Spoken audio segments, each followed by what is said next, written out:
I invite you all, please come on to the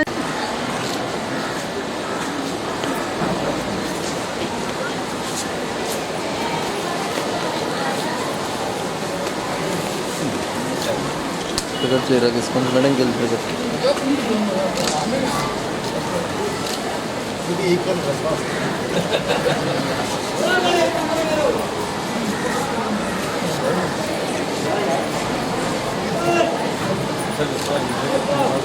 కొంచెం పట్ల Rakesh. Okay sir, ready sir, ready sir. Ma'am madam ready ma'am. ఓకేనా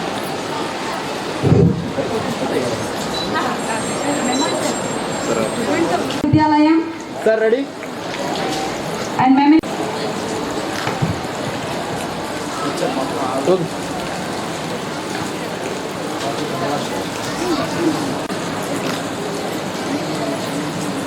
okay sir.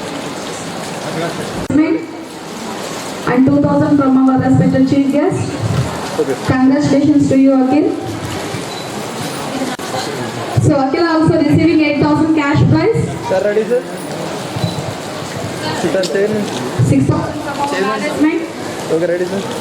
and 2,000 from our respected chief guest. Ready sir. Congratulations to you, Anta. Sir, ready.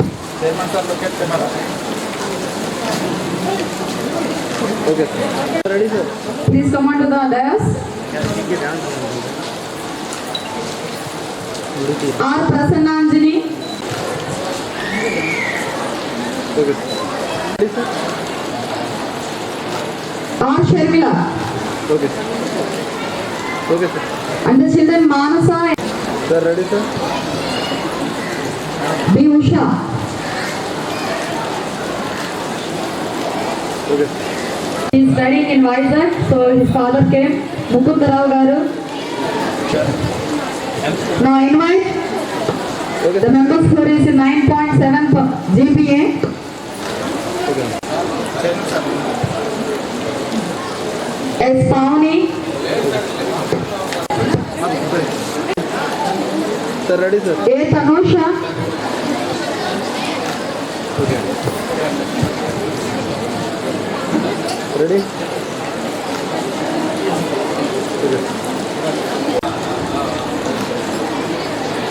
Sir, ready sir.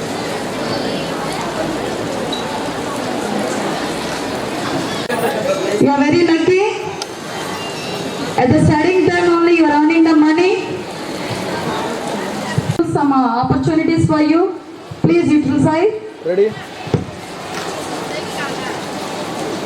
Okay thank you sir. APSC నిర్వహించిన group 2 పరీక్ష ద్వారా పరీక్ష రాసి 1978 December 1వ తేదీన excise శాఖలో ఇన్స్పెక్టర్గా ఉద్యోగ అర్హతను సంపాదించుకున్నారు. ఈ మేరకు ఇన్స్పెక్టర్గా సోంపేటలో బాధ్యతలు చేపట్టిన వీరు విశాఖ, తూర్పు గోదావరి, పశ్చిమ గోదావరి, కృష్ణా, నెల్లూరు, చిత్తూరు, హైదరాబాద్, వరంగల్ జిల్లాల్లో AES, ES, assistant commissioner, deputy commissioner, joint commissioner, excise academy director హోదాల్లో బాధ్యతలు నిర్వహించారు. వీరు వృత్తి ధర్మాన్ని అలక్ష్యం చేయకుండా క్రమశిక్షణ, అంకిత భావంతో 34 సంవత్సరాలు నిర్వహించారు. ఈ క్రమంలోనే ఎక్సైజ్ అధికారుల ఆదేశాలు principal correspondent and all the teachers, please bring all the students to the corridor and listen our respective chief guest speech. All the teachers, thank you. Principal correspondent Srimati V Ganga Bhavani garu, Mother Teresa విద్యాలయం chairman, అలాగే పలాస గాసిపుగా మాజీ chairman Shri Vajja Baburao గారు, వేదికను అలంకరించిన dignitaries, friends, college staff, విద్యార్థిని విద్యార్థులారా, ముందుగా అందరికీ నా శుభాభినందనలు, శుభాశీస్సులు.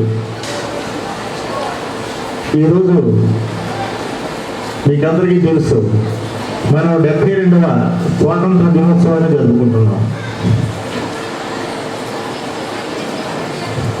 సుమారు 200 సంవత్సరాల పైచిలకు మనందరం పరాయి పాలనలో ఉండి 1947 ఆగస్టు 15వ తారీఖున మనం స్వాతంత్రం సంపాదించుకున్న విషయం అందరికీ తెలిసిందే. మన స్వతంత్ర సమరయోధులు మహాత్మా గాంధీ, వల్లభాయ్ పటేల్, నేతాజీ సుభాష్ చంద్రబోస్, లాలా లజపతి రాయ్ మొదలుగా ఎంతో మంది మహనీయులు ప్రాణ త్యాగాలను వచ్చి ఎంతో కష్టపడి ఈ స్వాతంత్రం సంపాదించి మనకు పెట్టిన విషయం మీ అందరికీ తెలిసిందే. స్వతంత్రం మనకు వచ్చి 70 సంవత్సరాలు దాటినా ఇంకా మనం కొన్ని రంగాలలో అనుకున్నంత, సాధించవలసినంత అభివృద్ధి సాధించలేదని చెప్పాలి. విద్యలోనూ శాస్త్ర సాంకేతిక రంగాల్లోనూ కొంత అభివృద్ధిని మనం సాధించినప్పటికీ ఇంకా సాధించవలసిన అవసరం ఎంతైనా ఉంది. ఇది సాధించాలి అంటే ప్రతి ఒక్కరిలోనూ ఒక స్ఫూర్తి, ఒక ప్రేరణ, ఒక ఆలోచన, ఆశావాహ దృక్పథంగా ఉండాలి. నిరాశావాదానికి మీరు ఎప్పుడూ కూడా చోటు ఇవ్వకూడదు. దృక్పథంకి అబ్దుల్ కలాం గారు ఒక ఎగ్జాంపుల్ చెప్పేవాడు.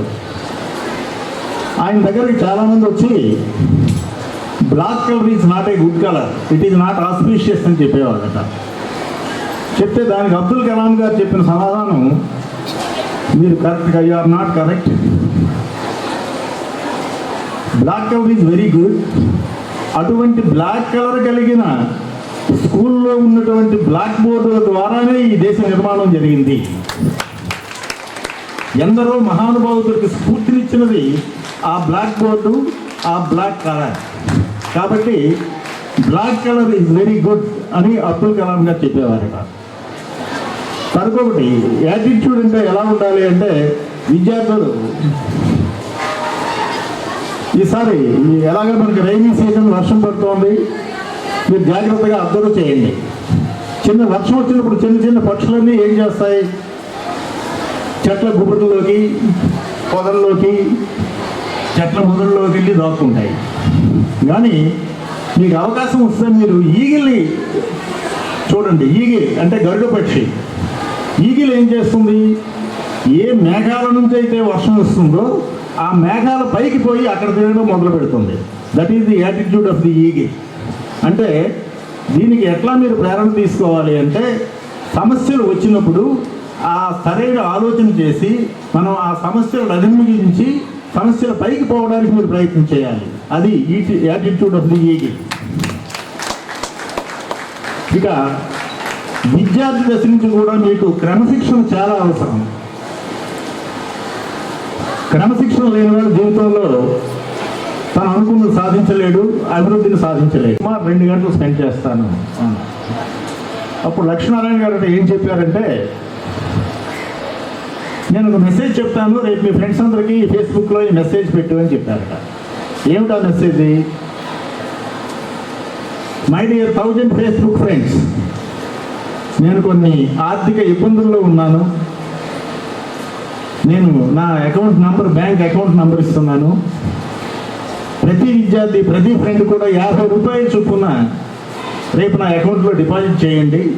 మళ్ళీ 1 మంత్లో మీకు అమౌంట్ నేను రిటర్న్ చేసేస్తున్నాను అని చెప్పి ఒక మెసేజ్ పెట్టాడు. 4 రోజుల తర్వాత మళ్ళీ అబ్బాయి జేడీ గారి దగ్గరికి, లక్ష్మీనారాయణ గారి దగ్గరికి వచ్చారట. వస్తే అప్పుడు ఆయన అడిగారు, ఏమబ్బాయి మొన్న నేను చెప్పిన మెసేజ్ పంపించావా అని చెప్పాడు. సార్ పంపించాను సార్, 1000 మందిలో ఒక్కడు కూడా రెస్పాన్స్ ఇవ్వలేదు సార్, ఒక్కడు కూడా మాట్లాడలేదు sir, there is no reply అని చెప్పారు. అప్పుడు లక్ష్మీనారాయణ గారు చెప్పారు, మీ ఫేస్బుక్ ఫ్రెండ్స్ అలాగ ఉంటారు కాబట్టి ఇక నుంచి ఈ కలుపుని నీవు దగ్గరికి చేరనీయొద్దు. ప్రతిరోజు నీవు 2 గంటలు గంటలు ఫేస్బుక్లో పనిచేసే బదులు ఒక మంచి పుస్తకం చదివితే నెలకు 30 పుస్తకాలు చదివినవాడు అవుతావు, సంవత్సరానికి 365 పుస్తకాలు చదివిన వాడు అవుతావు. ఆ రకంగా నీవు అభివృద్ధి చెందు అని చెప్పాడట. అంటే ఈ అభివృద్ధి చెందుతున్న దేశాల పరిస్థితి ఎట్లా ఉంది అంటే, నేను టెక్నాలజీని పూర్తిగా వాడొద్దు అని చెప్పడం లేదు. టెక్నాలజీ కూడా అవసరం, తప్పనిసరిగా వాడాలి. అయితే టెక్నాలజీ ఎలాంటిది అంటే, it is something like A salt. మన వంటకాలలో సాల్ట్ ఎక్కువైనా ప్రమాదమే, తగ్గిపోయినా ప్రమాదమే. కాబట్టి టెక్నాలజీని ఎంతవరకు వాడాలో అంతవరకే వాడాలి. లాస్ట్ బట్ నాట్ లీస్ట్, ఈ విద్యాలయంలో చదువుకునే విద్యార్థులందరూ జాగ్రత్తగా వినండి.